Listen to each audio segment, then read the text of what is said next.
రేపు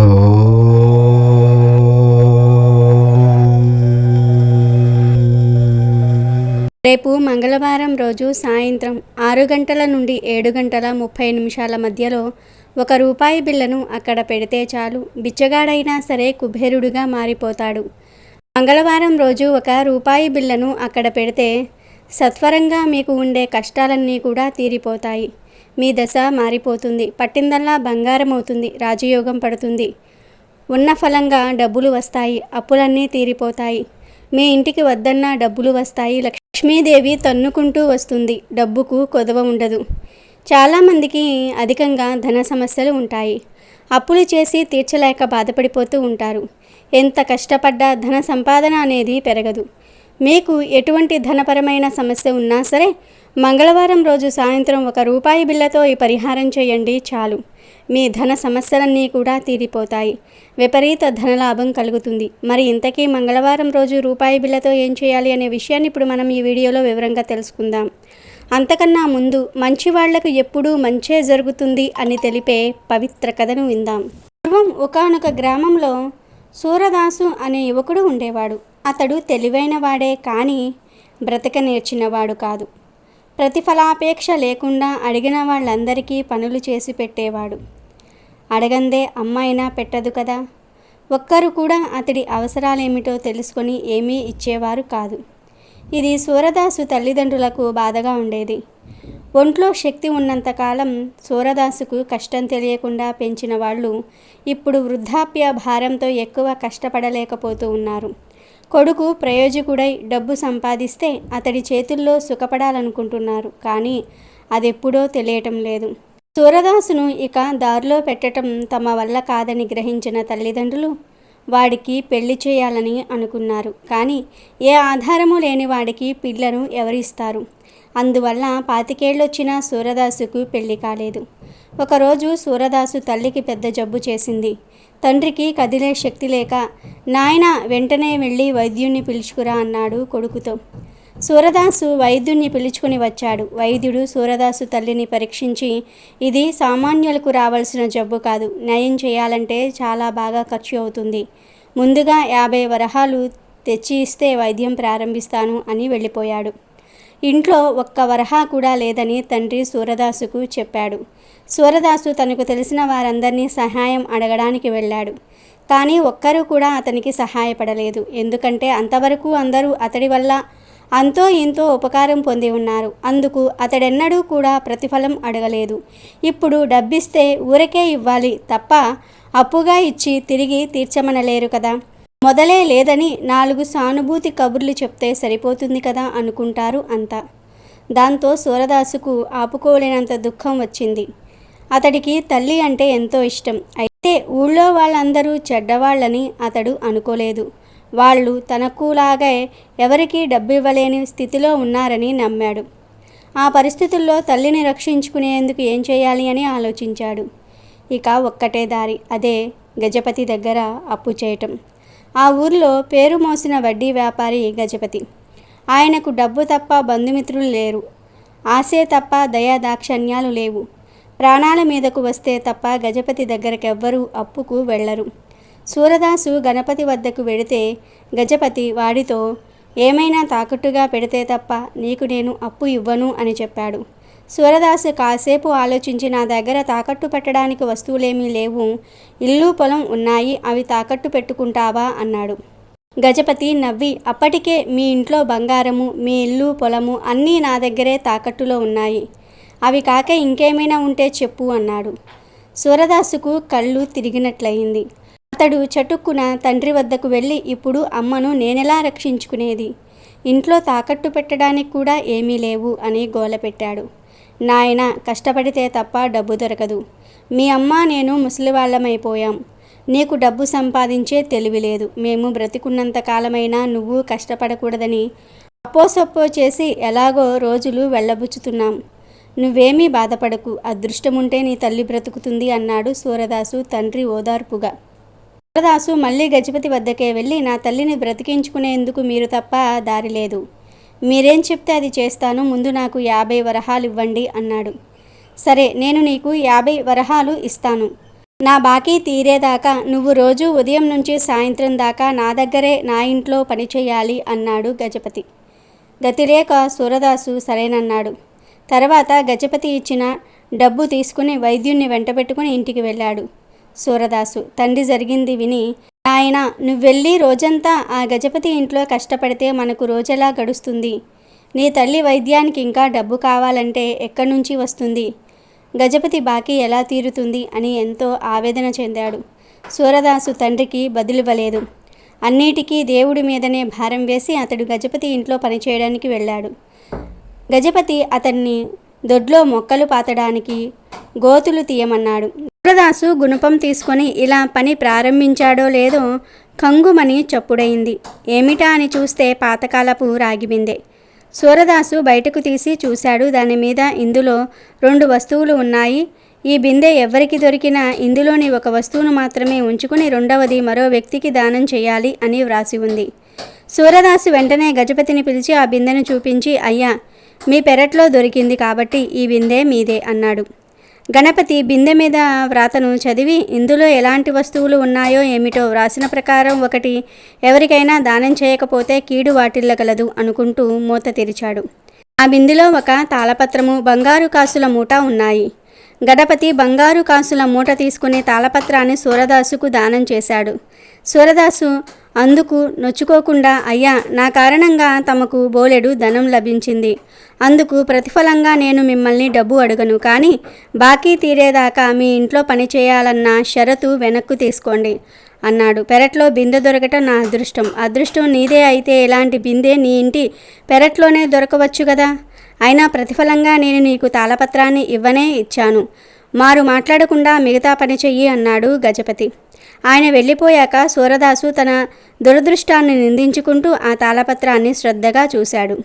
దానిపైన చదవడానికి క్లిష్టమనిపించే పదాలతో ఒక సంస్కృత శ్లోకం వ్రాసి ఉంది.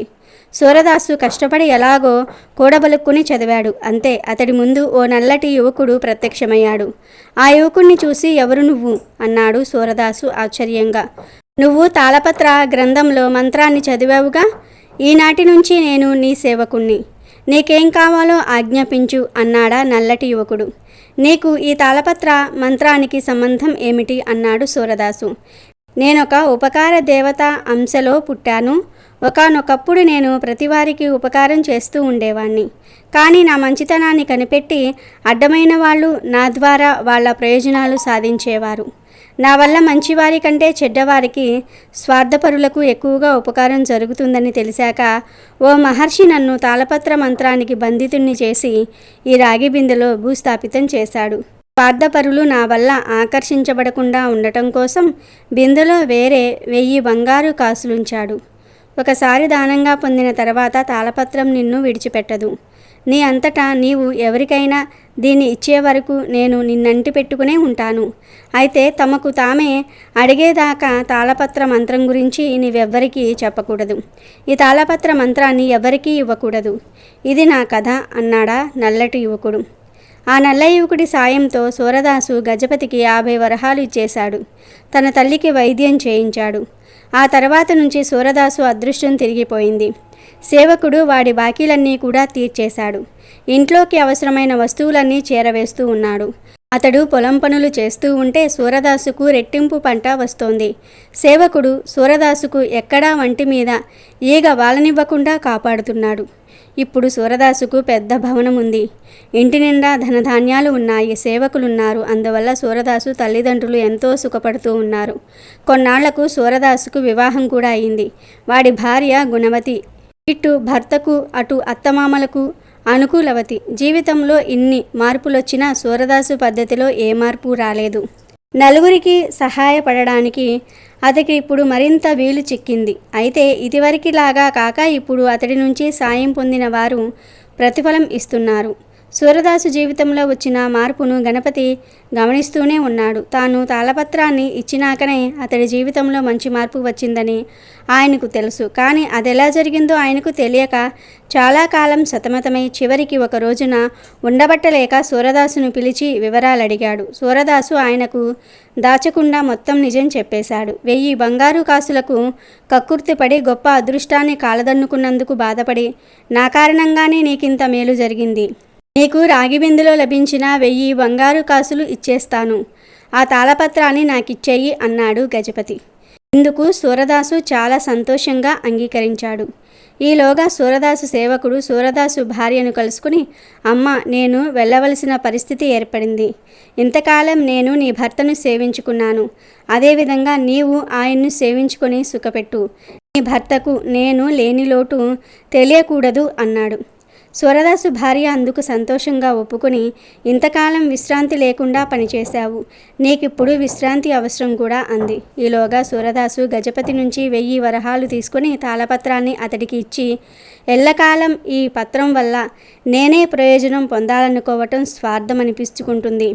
అందుకే అడగగానే మీకిది ఇచ్చేస్తూ ఉన్నాను. మీరు కూడా కొంతకాలం దీన్ని ఉపయోగించుకొని వేరెవరికైనా దానం చేయండి అని వెళ్ళిపోయాడు. గజపతి తాళపత్రం మీద వ్రాసి ఉన్న శ్లోకాన్ని చదవగానే ఆయన ముందు నల్లటి యువకుడు ప్రత్యక్షమై, నీవు నన్ను పిలిచి పెద్ద పొరపాటు చేశావు. ఈ రోజు నుంచి నీకు పెద్ద జబ్బు చేసి మంచాన పడతావు అన్నాడు. గజపతి తెల్లబోయి, నీవు ఉపకార దేవతా అంశాన పుట్టినవాడివి, సూరదాసుకు ఉపకారం చేసిన వాడివి, నాకెందుకు అపకారం చేస్తావు అన్నాడు. దానిక నల్లటి యువకుడు, తాళపత్ర మంత్రానికి నిబద్ధుణ్ణి కానంతకాలం నేను అడ్డమైన వాళ్లకు సాయపడగలిగేవాణ్ణి. ఇప్పుడు మాత్రం నా యజమానిలో ఉన్న ఓ మంచి విశేషాన్ని గ్రహించి దాన్ని ఆధారంగా మాత్రమే సేవలు చేయగలను. సూరదాసులోని మంచి విశేషం ఉపకార బుద్ధి. నేనతడి ఉపకార బుద్ధిని అతడికి ప్రయోజనకరంగా మార్చేవాణ్ణి. మరి నీలో ఉపకార బుద్ధి బొత్తిగా లేదు. నీలో ఉన్న మంచి విశేషమల్లా ఆరోగ్యం ఒక్కటే.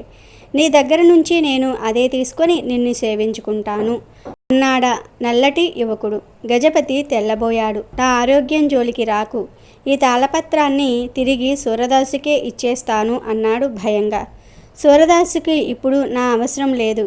ఎవరైనా అడిగితే తప్ప నువ్వు తాళపత్రాన్ని దానం చేయకూడదు అన్నాడు నల్లటి యువకుడు. అయితే నేను అనారోగ్యానికి గురిగాక తప్పదా? ఇందుకు వేరే ఉపాయం లేదా అన్నాడు గజపతి ఏడుపు కంఠంతో. నీకేం మంచి ఉపాయమే ఉంది. నువ్వు మళ్ళీ ఈ తాళపత్రాన్ని 1000 బంగారు కాసులు కలిపి రాగి బిందులో ఉంచి భూస్థాపితం చెయ్యి, నీకే ఇబ్బంది ఉండదు అన్నాడు నల్లటి యువకుడు. గజపతి బ్రతుకు జీవుడా అనుకుంటూ ఆ యువకుడు చెప్పినట్లే చేసి తన ఆరోగ్యాన్ని కాపాడుకున్నాడు. ఇక వీడియోలోకి వస్తే, ధనానికి సంబంధించిన ఎటువంటి పరిహారాలను అయినా సరే మంగళవారం రోజు చేస్తే అద్భుతమైన ఫలితాలు వస్తాయని శాస్త్రాలు చెప్తూ ఉన్నాయి. అంటే అప్పులు తీరటం కోసము, ఖర్చులు తగ్గటం కోసం, ధనం చేతిలో నిలవటం కోసం, రావాల్సిన ధనం రావటం కోసం మంగళవారం రోజు పరిహారాలు చేసుకుంటే మంచి శుభ ఫలితాలు వస్తాయి. మీకు ఏ విధమైన ధన సమస్యలు ఉన్నా సరే మంగళవారం రోజు రూపాయి బిళ్ళతో ఒక పరిహారం చేయండి చాలు. ఆ ధన సమస్యలన్నీ కూడా పోతాయని శాస్త్రాలు చెప్తూ ఉన్నాయి.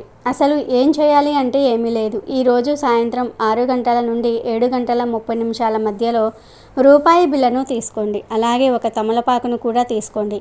ముందు తమలపాకులో చిటికెడు కుంకుమను వేసి దాని మీద రూపాయి బిళ్ళను పెట్టండి. తర్వాత ఈ రూపాయి బిళ్ళను తమలపాకుతో పొట్లాంలాగా కట్టేయండి.